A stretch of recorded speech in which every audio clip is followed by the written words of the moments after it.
हमने discussion start की थी टारगेट कॉस्टिंग को कंप्लीट करके रेलेवेंट कॉस्टिंग के कॉन्सेप्ट के ऊपर। और रेलेवेंट कॉस्ट क्या है, इस टर्म्स को हमने समझा था।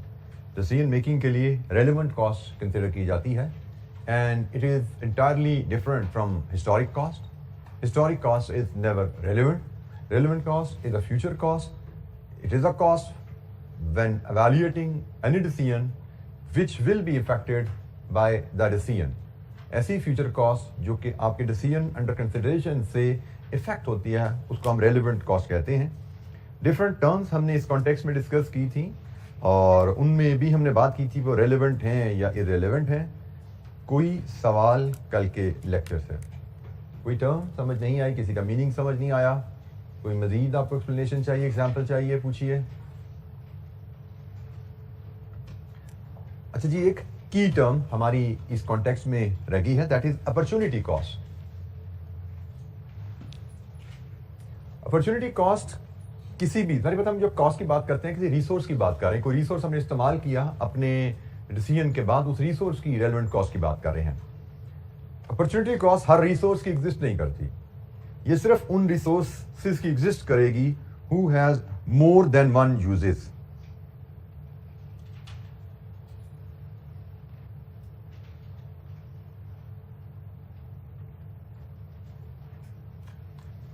ऐसे रिसोर्सेज जिनका एक से ज्यादा इस्तेमाल है उनकी अपॉर्चुनिटी कॉस्ट एग्जिस्ट करेगी। For example, continuing with the yesterday's example of production hall, half being used, half lying empty, and we evaluating whether to put a second plant in the half empty hall। उसी situation में अब ये building जो empty पड़ी है हमारे पास, this is a resource and we are planning to use it, कि हम इसमें एक और प्लांट की फैक्ट्री एक और प्लांट लगा रहे हैं यहाँ पे। तो एक रिसोर्स है जिसके इस्तेमाल की हम बात कर रहे हैं। जब रिसोर्स का एक इस्तेमाल है then there is no opportunity cost. फिर हमें ये देखना भाई रेंट हम जो पे कर रहे हैं वो रेलेवेंट है या नहीं है। तो कल हमने फैसला किया रेंट इज नॉट रेलेवेंट। लेकिन let's extend this example by creating an option of another use. इस हॉल के एक और इस्तेमाल की ऑप्शन बनाते हैं। Let's assume while we are evaluating this option कि हम एक सेकंड प्लांट यहाँ पे लगाएं। In the meanwhile, one party approaches us and asks for sublet this hall to him। मतलब हम अभी वैल्यूएशन करने के फेज में हैं, एक और पार्टी ने हमें अप्रोच किया, जी आधा हॉल खाली पड़ा हुआ, हमें किराए पे दे दें, हम आपको 50,000 रुपये महीना किराया देंगे इसका। Now while we are in the process of using this hall for the second production line, there has come another use of this hall। अब एक रिसोर्स है जिसके एक से ज्यादा इस्तेमाल हो गए। इसका मतलब अब हम चाहें तो हॉल किराए पे दे दें, चाहें तो हॉल में दूसरी फैक्ट्री दूसरा प्लांट लगा लें। अब हॉल इज द रिसोर्स जिसके दो इस्तेमाल हो गए हैं and if we decide to go ahead with the production plant we will forgo the rental option. ऐसा ही है ना, फिर हम रेंटल तो नहीं दे सकेंगे ना, किराए पे तो नहीं दे सकेंगे अगर हमने प्रोडक्शन प्लांट लगा लिया। तो जनाब यहां से अपॉर्चुनिटी कॉस्ट का कॉन्सेप्ट आता है। When there are more than one uses of a resource and you choose one option over the other, benefit foregone। opportunity cost क्या है? benefit foregone in choosing one option over the other।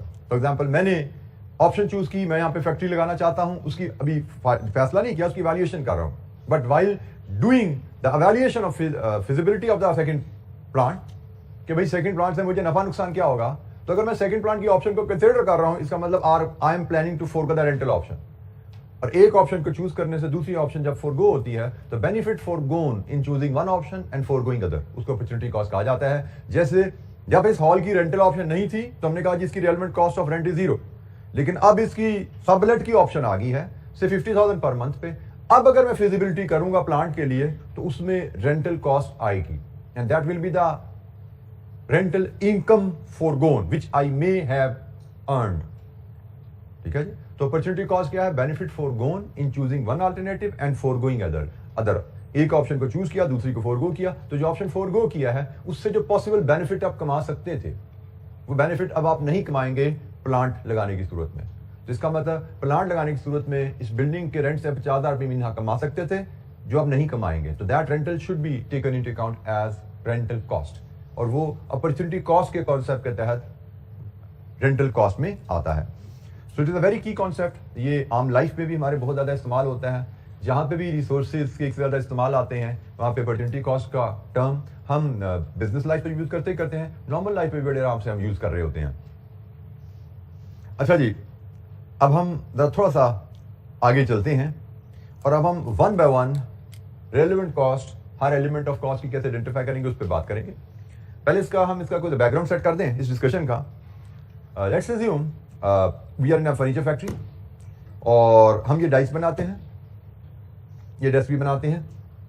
हमारे पास एक customer आया, उसने कहा जी मुझे आपसे ये 10 डाइस बनवाने हैं, मुझे इनकी प्राइस कोट कीजिए। 10 डाइस का ऑर्डर मैंने प्लेस करना है, मुझे इनकी प्राइस दीजिए। By the way normally customer they don't come, specially जब हम ज़्यादा वैल्यूएबल आइटम्स की, कैपिटल एसेट की बात करते हैं, they just don't come and place N order. Generally एक परचेज का असूल है कि जो कस्टमर होते हैं वो 2-3 सप्लायर से कोटेशन रेट लेते हैं, उनकी क्वालिटी सेस करते हैं, then they negotiate with for the best price amongst the different suppliers. तो हमें सब कस्टमर ने अप्रोच किया, जी आप मुझे रेट दीजिए, आप ये डाइस मुझे 10 कितने में बना के देंगे। उसने मुझे नहीं 2-3 और पार्टियों को भी अप्रोच किया होगा। और जब हम रेट दे देंगे देन वो कंपेयर करेगा, भाई क्वालिटी प्राइस के हिसाब से बेस्ट ऑप्शन कौन सी है, जो उसको बेस्ट लगेगी उससे जाकर उसने बात करनी है। तो इट इज़ वेरी इंपॉर्टेंट कि हम जब प्राइस कोट करें किस कस्टमर को, it has to be competitive. ठीक है जी, हमें पता होना चाहिए वो कंपटीशन रखी जाएगी और जिसकी बेस्ट प्राइस होगी ऑर्डर उसको मिलना है। प्राइस हमें बड़े ध्यान से कैलकुलेट करनी है। हमारी प्राइस पे हमारा फ्यूचर बिजनेस डिपेंडेंट है, ऐसे ही है जी। हमारा फ्यूचर बिजनेस, हमारी फ्यूचर इनकम हमारी प्राइस की कोटेशन पे डिपेंडेंट है।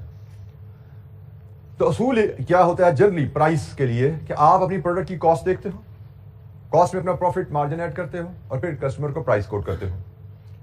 अब यहां पे कॉस्ट की जब बात आती है तो जो प्रिंसिपल हम पढ़ रहे हैं, इन प्रिंसिपल के मुताबिक हमें जो कॉस्ट कंसिडर करनी चाहिए that should be relevant cost.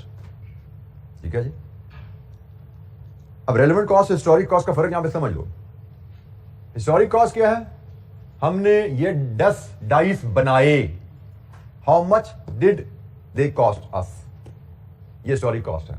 हमने ये 10 डेस्क बनाए पिछले हफ्ते, इनकी हमें कॉस्ट क्या पड़ी, ये कॉस्ट अकाउंटिंग में जो हम रिकॉर्ड करेंगे, दिस इज हिस्टोरिक कॉस्ट। और जब हम डिसीजन मेकिंग में हैं, अभी हमने डेस्क बनाए नहीं है, हम किस फेज में हैं कि अगर हम ये डेस्क बनाएं how much they will cost अस, अगर हम ये डेस्क बनाएं how much they will cost us, future की बात हो रही है। तो जब फ्यूचर की बात हो रही है तो रेलेवेंट कॉस्ट आएगी, पास्ट की बात हो रही है तो हिस्टोरिक कॉस्ट आएगी। डिसीजन मेकिंग में हम फ्यूचर की बात करते हैं, फ्यूचर के बारे में फैसला करते हैं। ठीक है, तो यहां पे हमारा प्राइस हमसे कस्टमर ने जब मांगी, वो कहता है ये डेस्क मुझे बताएं, आप मुझे नेक्स्ट वीक कितने में 10 सप्लाई करेंगे। तो हमारी वर्किंग होगी, हम पहले देखेंगे अगर ये डेस्क नेक्स्ट वीक हम 10 बनाते हैं तो हमें how much they will cost अस, उनकी कॉस्ट प्लस प्रॉफिट प्राइस बनेगी, वो हम कस्टमर को कोट करेंगे। तो how much they will cost अस, उसमें सबसे पहली चीज जो हम देखते हैं जब हम रेलेवेंट कॉस्ट की कैलकुलेशन शुरू करते हैं, तो हमें देखना पड़ता है इसमें कौन कौन से एलिमेंट्स ऑफ कॉस्ट हैं जो यूज होंगे। One of the major element of cost in any product is material. कोई भी प्रोडक्ट आप बनाने जाते हो उसमें मेजर एलिमेंट ऑफ कॉस्ट आपका मटीरियल होता है। तो हमने जब इस डाइस की हमें नेक्स्ट वीक क्या कॉस्ट पड़ेगी ये जब मेजर करने जाना है, तो हमने मटेरियल की कॉस्ट क्या पड़ेगी, लेबर की कॉस्ट क्या पड़ेगी, ओवरहेड की कॉस्ट क्या पड़ेगी, ये तीनों एलिमेंट्स को मेजर करेंगे और इस तरह हम टोटल निकाल पाएंगे कि टोटल कॉस्ट हमें ये 10 डेस्क बनाने की अगले वीक क्या पड़ेगी। फ्यूचर की हम बात कर रहे हैं, देन प्रॉफिट ऐड करके प्राइस में जाते हैं। अच्छा जी, अब इसमें मटेरियल की कॉस्ट, जो रेलेवेंट कॉस्ट ऑफ मटेरियल है, वो कैसे मेजर की जाती है कि इस डाइस को बनाने में जो मटेरियल हमने यूज करना है उसकी रेलेवेंट कॉस्ट कैसे मेजर की जाती है। अच्छा, यहाँ पे एक असूल आदत अभी से आप सीख लीजिए कि मैं आपको मटेरियल के लिए भी एक डायग्राम शेयर कर रहा हूँ आपसे। ये डायग्राम एक थॉट प्रोसेस है। ठीक है, इस डायग्राम के मुताबिक अपना आपको थॉट प्रोसेस बिल्ड करना है। इसी तरह लेबर के लिए भी हम डायग्राम शेयर करेंगे, उसमें भी एक थॉट प्रोसेस दिया गया कि भाई इस तरह सोचना है, रेलेवेंट कॉस्ट का फैसला ऐसे करना है। ये थोड़ी सी रेजिस्टेंस आपके दिमाग में आएगी, इसको बाईपास करके मैं अपना दिमाग इस्तेमाल करके खुद फैसला कर लूं कि कौन सी कॉस्ट मुझे इस टेबल की कॉस्ट में डालनी चाहिए। तो ये असूल याद रखिए, अभी आपका दिमाग रेलेवेंट कॉस्टिंग प्रिंसिपल पर ट्रेंड नहीं है। अभी आपका दिमाग रेलेवेंट कॉस्टिंग प्रिंसिपल के मुताबिक आपको सही वैल्यू नहीं बता सकता, लेकिन 2, 4, 6 दफा जब इस ट्री को देख के आप relevant cost of material determine कर लेंगे तो फिर आपका दिमाग ट्रेन हो जाएगा इस ट्री के मुताबिक सोचने में। तो जब तक आपको ये ट्री की डायग्राम और इसके मुताबिक सोचने की आदत नहीं पड़ जाती, कभी भी रेलेवेंट कॉस्ट के लिए कैलकुलेशन आपने हिस्ट्री को देखे बगैर नहीं करनी। Make it a habit. दिमाग आपका जो कहे भाई ये उठा लो, इसको कॉस्ट में डाल दो, ये फिगर को कॉस्ट में डाल दो। हम देखेंगे एक एक मटेरियल, ये लकड़ी है, इसके लिए 3-3 हमें रेट दिए गए होते हैं। एक रेट ए है, एक रेट बी है, एक रेट सी है। हमने कौन सा लेना है ये प्रिंसिपल हमें बताएगा। लेकिन अभी जैसे मैंने कहा आपका दिमाग भी आपको बताएगा, लेकिन आपने अपनी दिमाग की अभी नहीं सुननी, आपने इस डायग्राम की एप्लीकेशन को सीखना है। इस डायग्राम की एप्लीकेशन पर तवज्जो देनी है, इसको मास्टर करना है। और जब ये मास्टर हो जाएगा, हमें डायग्राम याद हो जाएगी, फिर हम दिमाग में इसके स्केच से ही रेलेवेंट कॉस्ट ढूंढ लिया करेंगे। फिर हमें बार बार ये देखने की जरूरत नहीं है। लेकिन 5, 7, 8 दफा आपने इसको देखना है टिल यू मास्टर इट। अच्छा जी, हमने कहा जी हमने relevant cost of material identify करनी है। लेट्स अज्यूम, वैसे तो इस डाइस को बनने में काफी मटेरियल इस्तेमाल होते हैं। Let's assume we talk about one material. जो मटेरियल, एक मटेरियल का असूल होगा, सब मटेरियल पे वही लगने वाला है। हम कहते हैं ये जो शीट है ना, whatever you call it, लासानी, MDF, whatever call it, ये एक शीट है जिससे ये डाइस बनता है। शीट के डिफरेंट पीसेज हैं जिनको शेप अप करके जोड़ा गया है और ये डाइस की शक्ल बनी है। क्वेश्चन नंबर 1, इस डाइस को बनाने में जो मटेरियल यूज होना है, इज मटेरियल इन स्टॉक? आप सिनेरियो ध्यान में रखना। हमें एक कस्टमर ने कहा है कि जी मुझे इस तरह के 10 डेस्क बनवाने हैं, आपसे प्राइस कोट कीजिए। हमने कहा जी प्राइस कोट करने के लिए हमें 10 डेस्क की रेलेवेंट कॉस्ट डिटरमिन करनी है। रेलेवेंट कॉस्ट डिटरमिन करके उसमें प्राइस, प्रॉफिट ऐड करके प्राइस कोट करेंगे। रेलेवेंट कॉस्ट में मटेरियल, लेबर, ओवरहेड सब कुछ आ जाएगा। तो हमने कहा जी पहली चीज मटेरियल का फैसला कैसे होगा। क्वेश्चन नंबर 1, इस डाइस को बनाने में नेक्स्ट वीक, जो हमने, अगर हमें बनाने का ऑर्डर मिला, नेक्स्ट वीक अगर हम डाइस बनाएंगे तो जिसमें मटेरियल यूज होना है, is material already in stock? Answer could be no. नहीं जी, जिस मटेरियल से डाइस बनना है वो हमारे स्टॉक में नहीं पड़ा हुआ। इसका मतलब अगर हमें ऑर्डर मिलेगा तो हमें रॉ मटेरियल खरीदना पड़ेगा। Relevant cost is current market price, या इसको रिप्लेसमेंट कॉस्ट भी कहा जाता है। रिप्लेसमेंट कॉस्ट से मुराद होता है कि वही नया मटेरियल खरीदा जाएगा सेम, तो कितने का मिलेगा। तो जनाब रिप्लेसमेंट कॉस्ट कह लीजिए या करंट मार्केट प्राइस कह लीजिए। ये जनाब हमारे पास, अगर हमारे पास इस डाइस को बनाने में जो मटेरियल यूज होने हैं, हमारे पास वो मटेरियल स्टॉक में नहीं है, तो हम करंट मार्केट प्राइस को रेलेवेंट कॉस्ट लेते हैं। करंट मार्केट से मुराद how much it will cost us to buy required quantity of material. जो मटेरियल इस डाइस को बनाने के लिए चाहिए वो खरीदने में कितना पैसा लगेगा, that is your current cost. ये साइड तो सिंपल है कि अगर मटेरियल स्टॉक में नहीं है तो रेलेवेंट कॉस्ट जानना बड़ी आसान है। बाजार से खरीदना है तो भाई ऑर्डर मिलेगा तो खरीद लेंगे, तो खरीदेंगे तो कितने का पड़ता है, मार्केट फोन करके चेक कर लो सप्लायर से कि भाई कितने का मटेरियल है, जो वो मटेरियल का रेट होता है उसके हिसाब से अपनी कॉस्ट की वर्किंग में इसको शामिल कर लो। लेकिन चीजें थोड़ी सी डिफरेंट हो जाती हैं जब आप कहते हैं नहीं भाई जो इस डाइस में मटेरियल यूज होना है it is already in stock, ये तो हमारे पास पड़ा हुआ है। Then there comes the next question, अगर हमारे पास स्टॉक में है फिर चीजें जरा थोड़ी सी मजीद आगे चलती हैं, ज्यादा बारीकी से हमें देखना पड़ता है। Is it for existing customer और रेगुलर इन यूज? एक ही बात है कि मटेरियल हमारे पास पड़ा हुआ क्यों पड़ा हुआ है, क्या ये हम रेगुलरली यूज करते हैं, कोई दूसरे कस्टमर्स के ऑर्डर हमारे पास आए हैं उनके लिए खरीदा हुआ है, क्यों पड़ा हुआ है हमारे पास? आंसर कुड बी यस, कि yes we use it regularly. ये जो लकड़ी है, ये जो डाइस है, ये हम सिर्फ इसी कस्टमर के लिए नहीं बनाएंगे, हम बाकी कस्टमर के लिए भी बनाते रहते हैं। रेगुलर हमारी प्रोडक्ट है, हम डाइस बनाते रहते हैं। तो हमारे पास किसी और कस्टमर एक्स का ऑर्डर आया हुआ है, उसके लिए हमने ऑलरेडी खरीद कर रखा हुआ है। ये कस्टमर एक्स हमसे हर मंथ 500 ड्रेस बनवाता है, 50 ड्रेस बनवाता है, तो हमने उसके लिए ऑर्डर ये मटेरियल खरीद कर रखा हुआ है। हमने किसी एग्जिस्टिंग कस्टमर के लिए रखा हुआ है या हम रेगुलरली यूज करते हैं?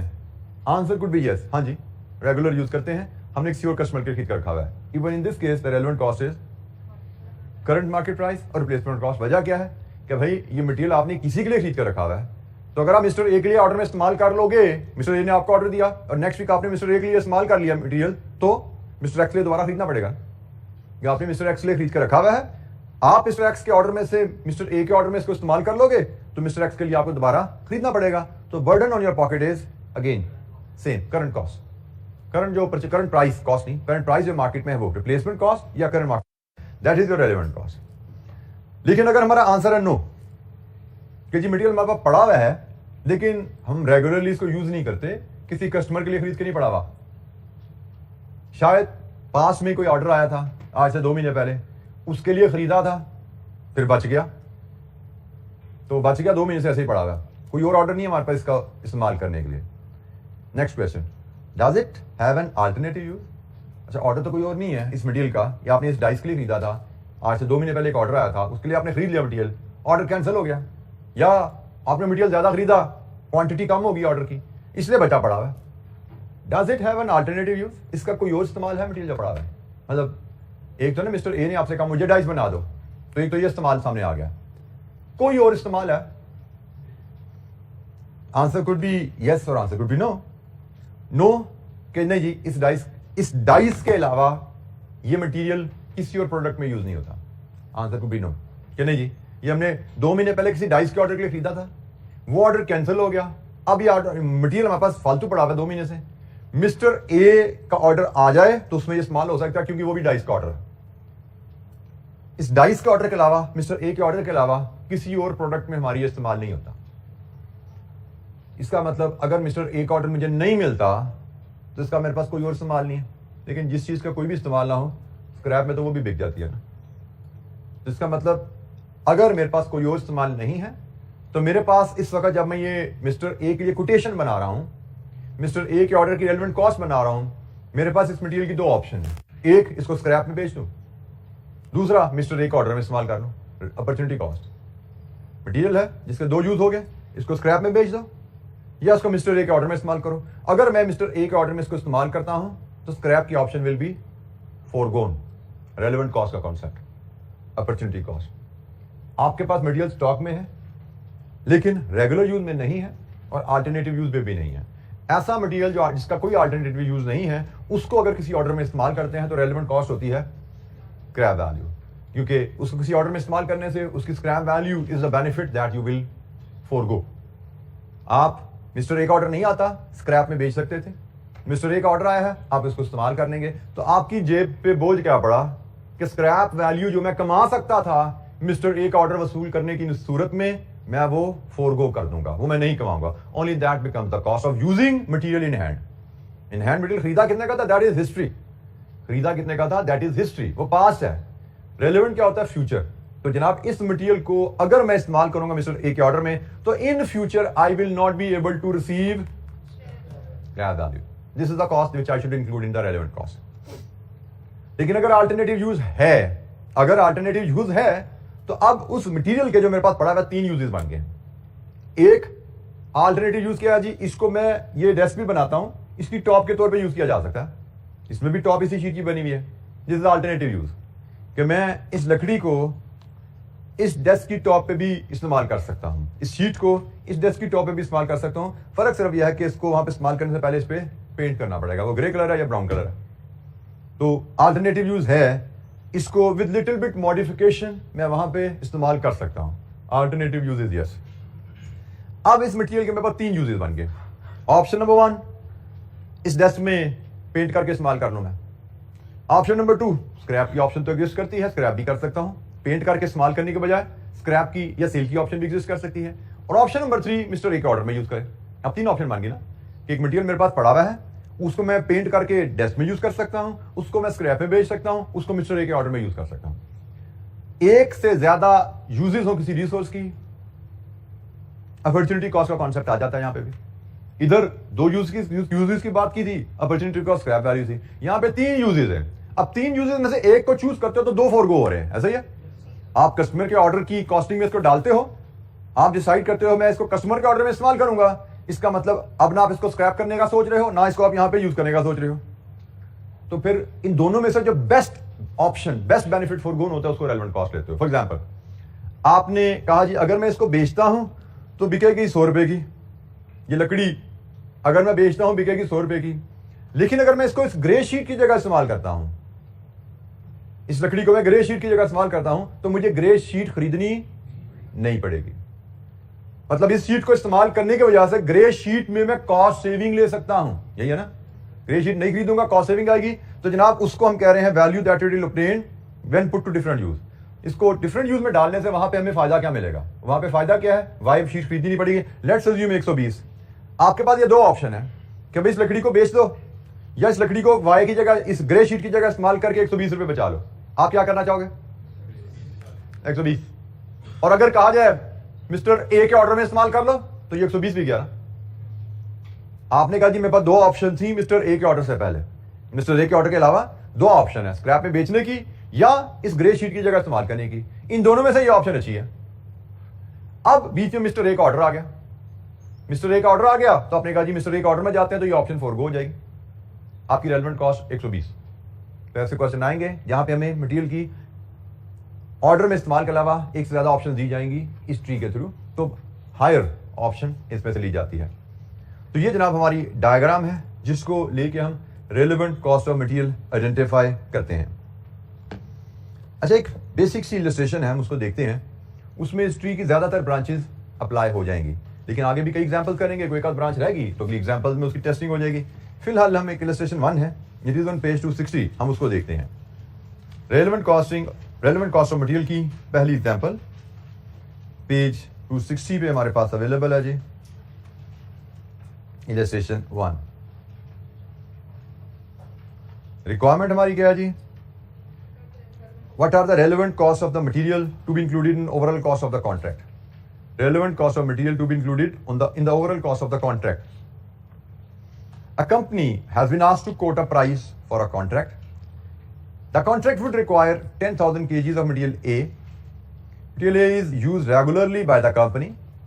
The company has 8,000 kgs of material A currently in inventory, which costs rupees 10 per kg. The price of the material A has since risen to 10.5 per kg. Material A की कहानी, the contract would also require 4,000 kgs of material B. There are 3,000 kgs of material B in inventory, but because of a decision taken several weeks ago, material B is no longer in use by the company. The 3,000 kg originally costed 15,000 rupees and have a scrap value of 5,000. New purchase of material B would cost rupees 12 per kg. What are the relevant costs of the material to be included in the overall cost of the contract? तो जनाब ये tree अपने सामने रखिएगा page 260 का, और इस tree के मुताबिक हम पहले मटेरियल ए को वैल्यूएट करेंगे, इसकी रेलेवेंट कॉस्ट बनाएंगे, फिर मटेरियल बी की रेलेवेंट कॉस्ट बनाएंगे।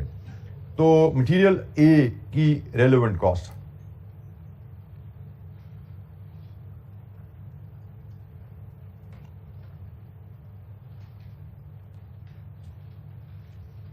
हमें मटेरियल कितना चाहिए?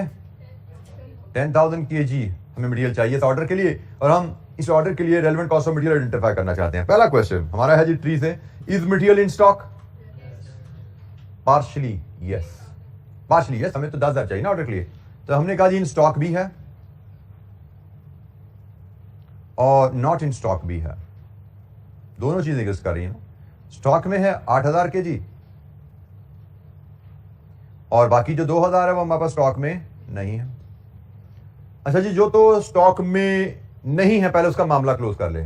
जो स्टॉक में नहीं है उसकी रेलेवेंट कॉस्ट क्या होती है? Current purchase price. मार्केट में करंटली कितने का मिलता है? 10.5। ख्याल कीजिएगा 10 जिस पे हमने खरीदा that is not relevant. Current purchase price 10.5, तो ये बना जी 21,000। अच्छा जी, अगर स्टॉक में है, go to the tree again, yes. Is it for existing customer or in regular use? Answer is yes or no? Yes, it is regularly used by the company. ठीक है जी, answer is yes. Then the relevant cost is again current price. It is 10.5. 84,000. It is 105,000.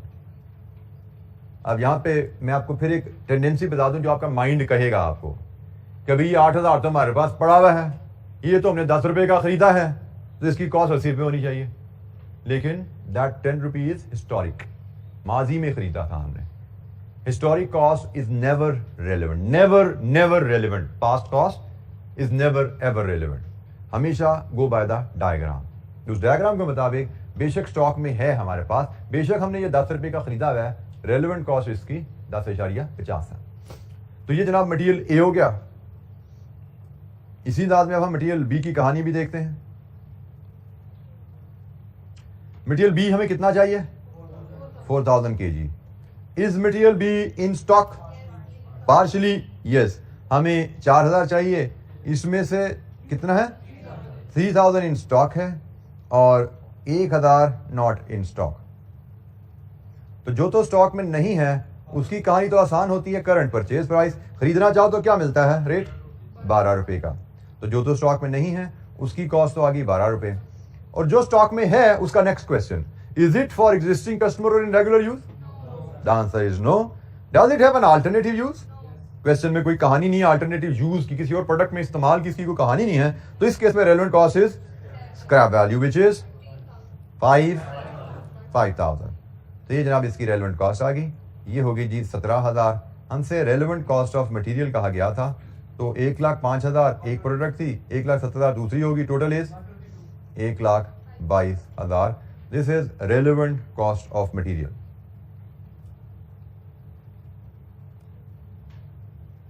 एक branch हमारी अभी इस tree की रह गई है, उसको आगे किसी एग्जाम्पल में कवर कर लेंगे, लेकिन सिर्फ इस वक्त मकसद था आपको ट्री को कैसे हम अप्लाई करते हैं एक छोटी सी सोच आपके जहन में डालना। जी ट्री पे जाओ बेटा, ट्री को फॉलो करो। कहां पे आकर रुकते हो? Is material in stock? Material B, is material B in stock? Yes. Is it for existing customer और it is it for existing customer? No. आगे चलो, what is the next question tree पे? Does it have an alternative use? किसी और product में इस्तेमाल हो सकता है? No. So what is the relevant cost? Scrap value. Follow the diagram. Scrap value कितने का बेच सकते हो इसको? फिर तो मार्केट में 5000 का बिकता है, scrap value is 5000, that is the relevant cost.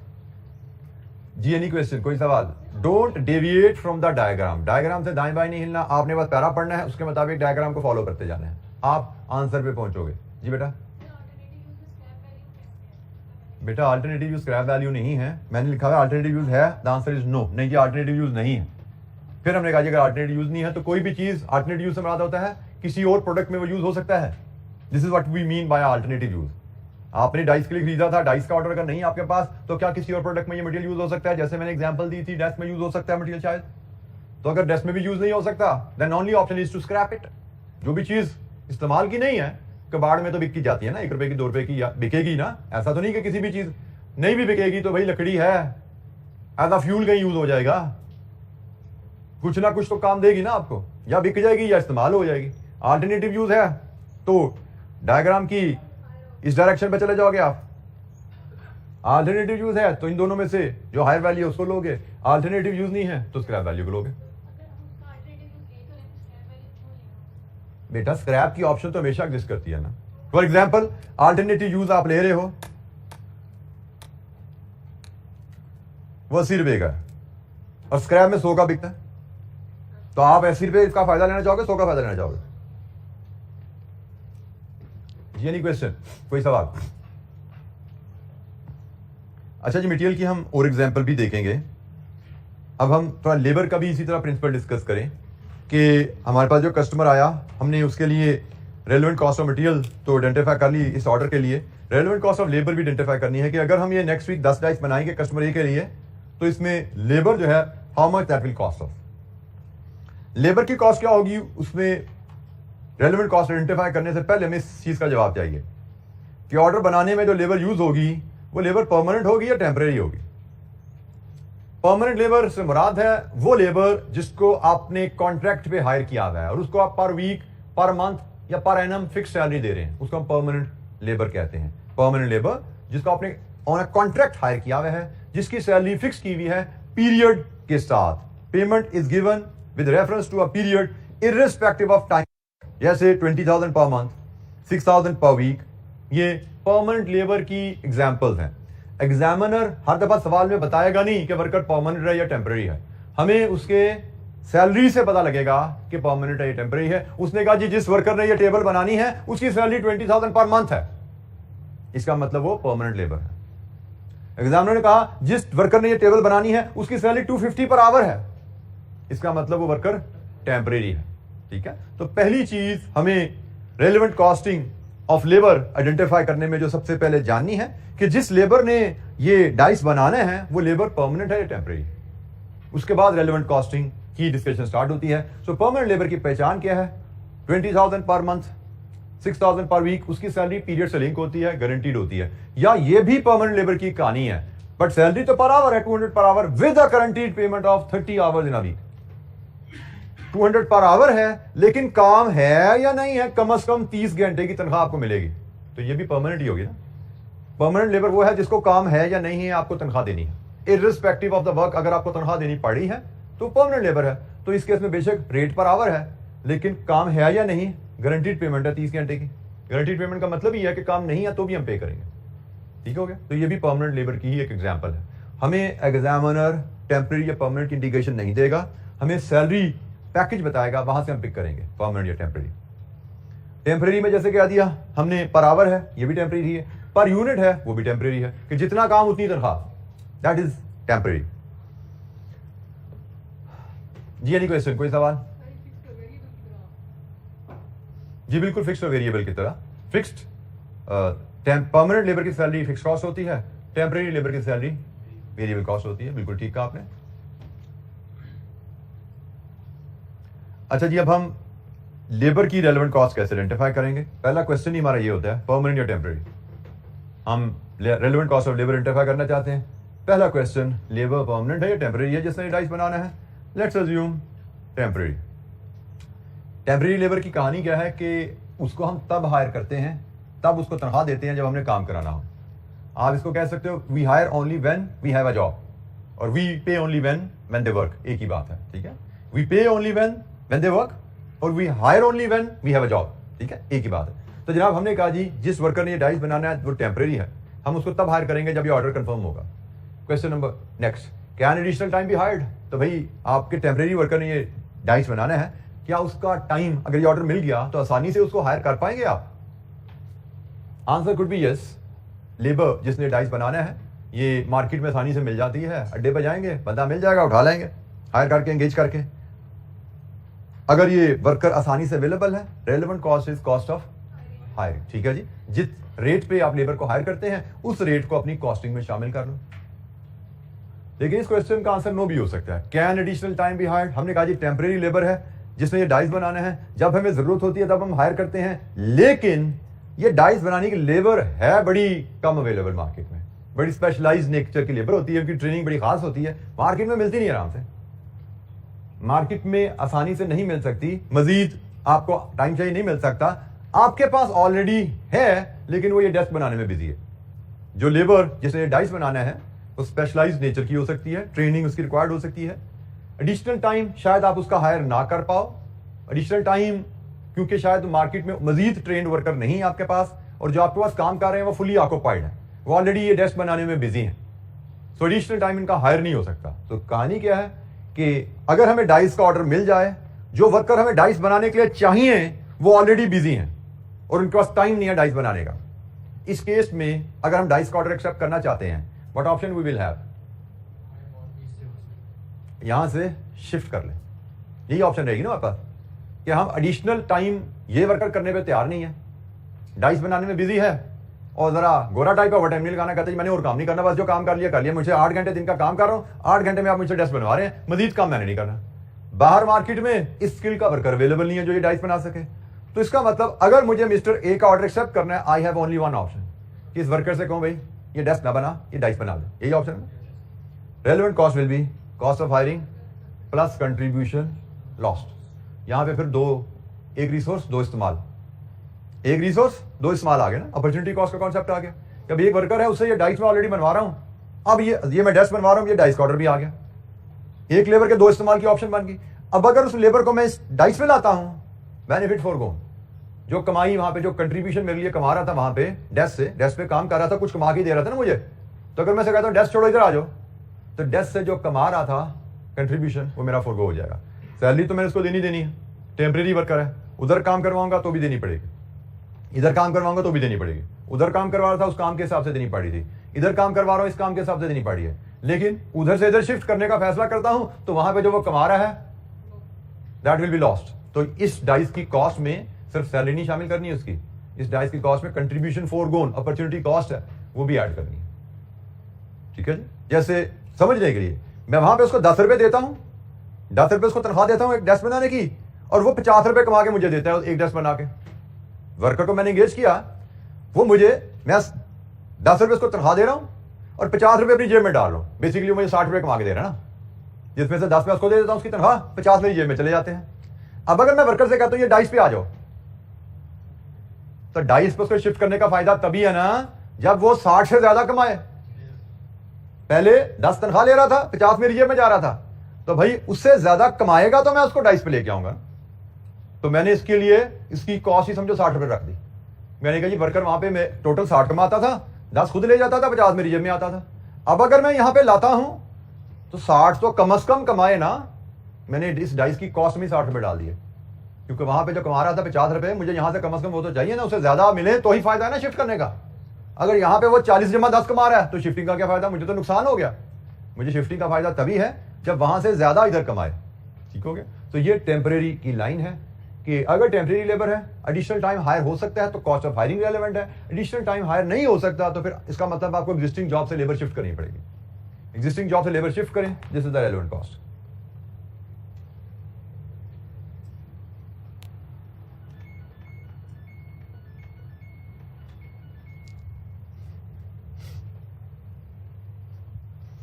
जी, relevant cost of labour, temporary labour की कहानी क्या है?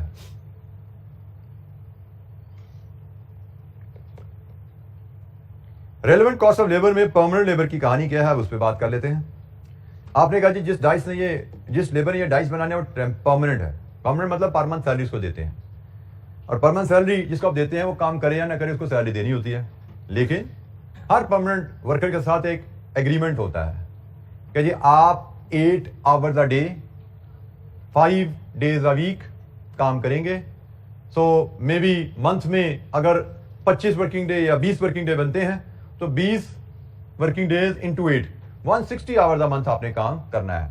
ऐसा नहीं कि परमानेंट वर्कर को आप जितना मर्जी काम करवा लें, एक मैक्सिमम टाइम होता है ना जो आपसे एग्री करते हैं कि जी एक महीने में 160 घंटे बनते हैं जो आप काम करेंगे। अब 160 घंटे मंथली तनख्वाह में हम आपसे ले लिए हैं, काम है या नहीं है, तनख्वाह आपको मिल जाएगी, आपको सिर्फ 20,000 रुपये महीना, और 160 घंटे आप हमारे लिए काम करने के पाबंद है। अब हमारे पास काम होगा तो हम काम करवा लेंगे, नहीं होगा तो नहीं करवाएंगे। परमानेंट लेबर में एक और बात यहां पे याद रख लीजिएगा, परमानेंट लेबर से अगर आप 160 घंटे से ज्यादा काम करवाएंगे तो ओवर टाइम कहलाता है वो, कि आपने उससे कॉन्ट्रैक्ट महीने के काम का लिया हुआ 160 घंटे का, तो 160 घंटे की तो तनख्वाह होगी 20,000। अब उससे 8 घंटे डेली से ज्यादा काम करवाएंगे तो उसको हम ओवर टाइम कहते हैं, और ओवर टाइम के लिए एडिशनल तनख्वाह वर्कर को दी जाती है। ठीक है, तो ये तो होगी कहानी परमानेंट लेबर के पेमेंट सिस्टम की। अच्छा, ये लेबर अगर परमानेंट है तो पहला क्वेश्चन आता है, इज स्पेयर टाइम अवेलेबल? जिस वर्कर ने ये डाइस बनाना है वो परमानेंट है, क्या उसका स्पेयर टाइम है? स्पेयर टाइम से मराद आपका एग्रीमेंट कितने घंटे का उससे? जी 160 घंटे का। वो करंटली काम कितने घंटे महीने में करता है? पता लगा जी 50 घंटे। इसका मतलब 110 घंटे उसके पास स्पेयर है। स्पेयर टाइम से मराद जिस टाइम की आपने उसको सैलरी दी हुई है लेकिन वो काम नहीं कर रहा। This is what is meant by the spare time. वो टाइम जिसकी आपने उसको सैलरी दी हुई है लेकिन वो काम नहीं कर रहा अभी उसके बाद उस टाइम में। तो आंसर कुड बी यस, जिस स्पेयर टाइम अभी उसके पास है। तो you should know permanent labour जिसके पास स्पेयर टाइम है, और आप अगर कोई नया ऑर्डर लेते हैं उस नए ऑर्डर पे उस लेबर से स्पेयर टाइम में काम करवाएंगे तो नए ऑर्डर की वजह से आपकी जेब से कोई पैसा गया, रेलेवेंट कॉस्ट इज 0। आपने कहा जिस डाइस पे परमानेंट लेबर ने काम करना है और वो परमानेंट लेबर के पास स्पेयर टाइम है, परमानेंट लेबर के पास स्पेयर टाइम है, तो परमानेंट लेबर से स्पेयर टाइम में अगर इस ऑर्डर पे काम करवाएंगे तो मेरी जेब से एक आना नहीं जाता। मेरे लिए उस लेबर की relevant cost for this job is 0। ठीक है, इस जॉब को एक्सेप्ट करने की वजह से मेरी जेब से कोई एडिशनल पैसा नहीं जाएगा। ये जॉब है या नहीं है, लेबर को पहली तनख्वाह जा रही है, फारिग बैठी हुई लेबर इस्तेमाल हो जाएगी तो मेरी जेब से कोई पैसा एडिशनल नहीं जाता। हमने कहा रेलेवेंट कॉस्ट क्या है? एक डिसीजन की वजह से जेब पे बोझ। तो परमानेंट लेबर से अगर मैं ये डाइस बनवाता हूं तो मेरी जेब पे बोझ नहीं है, 0। Relevant cost is 0।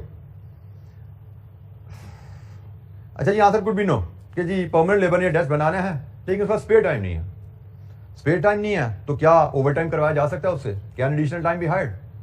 मतलब 160 का एग्रीमेंट है, 160 घंटे वो ऑलरेडी काम कर रहा है, तो नए ऑर्डर के लिए फिर एडिशनल टाइम लेना पड़ेगा ना उससे। तो भाई क्या ओवर टाइम कर सकता है? आंसर कुड बी यस, हाँ जी ओवर टाइम कर लेगा, ओवर टाइम में बना देगा। तो भाई ओवर टाइम की जो कॉस्ट है वो डाल दो डाइस की कॉस्ट में। तो इस डाइस को बनवाने के लिए लेबर को आप एंगेज करोगे अगर, तो कितने पैसे देने पड़ेंगे उसको ओवर टाइम में? वो आपकी कॉस्ट, जो कॉस्ट ऑफ हायरिंग है वही आपकी relevant cost of the dice में चली जाएगी। But the answer could be no कि नहीं भाई ओवर टाइम भी नहीं कर सकता। ये फिर वही बात आ गई, कैन एडिशनल टाइम भी हायर्ड, जो यहाँ पे थी कि एडिशनल टाइम हायर नहीं हो सकता, मतलब उसने ओवर टाइम से इनकार कर दिया। तो यहाँ पे ओवर टाइम से अगर परमानेंट वर्कर इनकार करे तो relevant cost is only contribution loss. ये फर्क ध्यान में रखिएगा। ये भी ये भी डाइवर्जन है और ये भी डाइवर्जन है। टेम्परेरी वर्कर की डाइवर्जन है तो रेलेवेंट कॉस्ट क्या है, परमानेंट वर्कर को डाइवर्ट करना पड़ेगा तो रेलेवेंट कॉस्ट क्या है।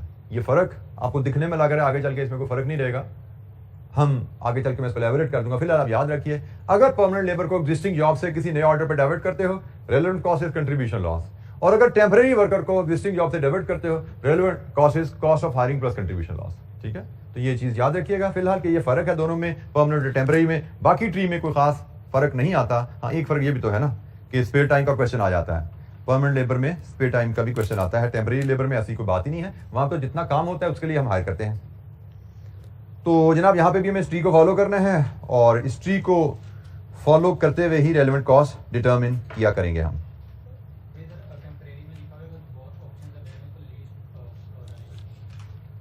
जी नोट्स में एक पॉइंट हमने ऐड किया हुआ है,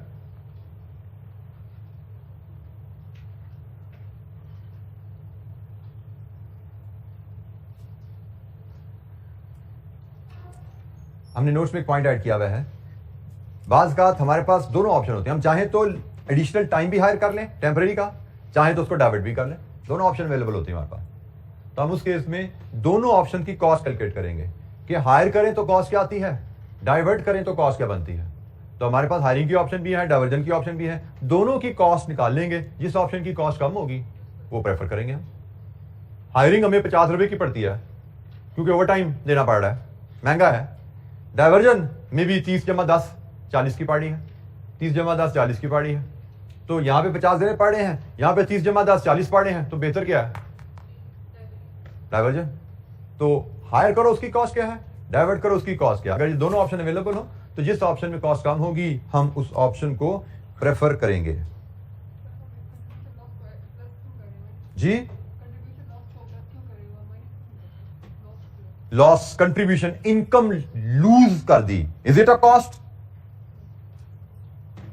इनकम लूज होना it is a cost, loss of income is a cost, saving in the cost is income, a penny saved is a penny earn. ये बड़ी मशहूर कहावत है, एक पैसा बचाना ऐसा ही है जैसे एक पैसा कमाना। सिमिलरली इनकम को गंवाना ऐसे ही है जैसे खर्च करना।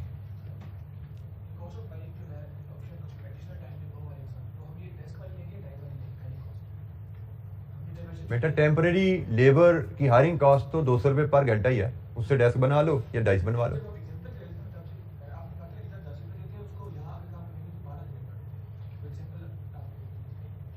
बेटा वो मैंने शायद एडिशनल टाइम हायरिंग के लिए कहा होगा, 10 और 12 की एग्जांपल मुझे याद नहीं, मैंने ये टर्म यूज की, मैंने कहा था, की थी मैंने यूज एग्जांपल, नहीं यूज की थी एग्जांपल। मैंने आपको यही कहा था कि भाई आपके पास अगर तो वर्कर हायर कर सकते हो तो हायर कर लो इस काम के लिए, अगर हायर नहीं कर सकते तो वो ऑलरेडी का डेस्क यूज कर रहा है तो डेस्क पे भी आप उसको 10 रुपए घंटा दे रहे हो तो यहाँ पे भी 10 रुपए घंटा ही दोगे ना भाई।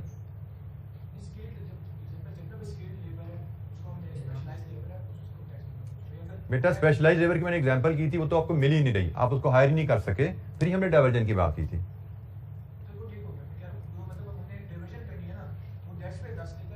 बेटा डाइवर्जन उसकी 10 रुपए घंटा है, वो डेस्क बनाए डाइस बनाए उसका उससे कोई ताल्लुक नहीं है। ठीक है, मैंने हायर किया हुआ है, डेस्क के लिए हायर किया हुआ है, वो मैं से डेस्क बनवाऊं 10 रुपए घंटा में, डाइस बनवाऊं 10 रुपए घंटा में, लेबर की सेहत पे से कोई असर नहीं पड़ता।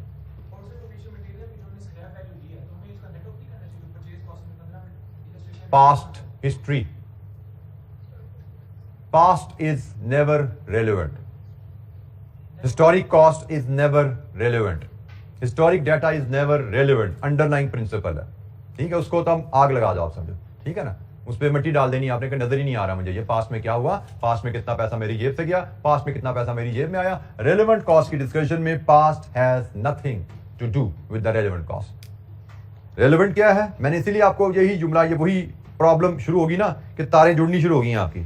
मैंने क्या कहा था, हिस्टोरिक कॉस्ट बार बार आके आपको तंग करेगी, असूल कल से बोल रहा हूं, historic cost is never ever relevant, past का data is never ever relevant. जब भी दिक्कत हो कि भाई रेलेवेंट कॉस्ट में कुछ गड़बड़ हो रही है, फॉरेन ट्री पे आ जाओ, ट्री क्या कहता है, इससे अपनी सोच को ठीक कर लो। ठीक है, इस ट्री से अपनी सोच को ठीक करो, इस ट्री से अपनी सोच को ठीक करो, जो भी आपके दिमाग में जो गूंजें आ रही हैं उनको इस ट्री से रेक्टिफाई करो। और ये it will take few days, 2 4 6 8 10 15 20 दिन लग सकते हैं इसको बार बार देखने में, फिर कहीं जाके आपका दिमाग परमानेंटली कंपार्टमेंटलाइज करेगा इन चीजों को। तो ये रेलेवेंट डिसीजन मेकिंग है, फ्यूचर की बात है, इसको इधर देखना है। ये पास्ट है, हिस्टोरिक कॉस्ट, कॉस्ट अकाउंटिंग है, इसको इधर देखना है। अभी यू विल फेस चैलेंज, इसीलिए डायग्राम बना के दे दी है कि दिमाग अभी इस्तेमाल नहीं करना, अभी दिमाग इस्तेमाल करना है इस डायग्राम को अप्लाई कैसे किया जाता है। That's it. Relevant cost, irrelevant cost क्या है, इसके लिए आपने सोचना नहीं है, अभी आपने अभी इसके लिए डायग्राम अप्लाई करनी है। मे बी कुछ दिनों में आपकी सोच डेवलप हो जाएगी इस पैटर्न पे। अच्छा, ये आज के लिए इतना ही। हम लेबर की कॉस्टिंग, रेलेवेंट कॉस्ट की examples, variable overhead, fixed overhead और कॉस्टिंग की एग्जांपल्स, ये हमारा कल का एजेंडा रहेगा। कल हम एग्जांपल्स कर रहे होंगे, कंप्रीहेंसिव एग्जांपल्स कर रहे होंगे, बेसिक एग्जांपल, कंप्रीहेंसिव एग्जांपल, जो कि तकरीबन एग्जाम लेवल क्वेश्चंस स्टैंडर्ड की होंगी। तो कल इंशाल्लाह मुलाकात होगी। अस्सलाम वालेकुम।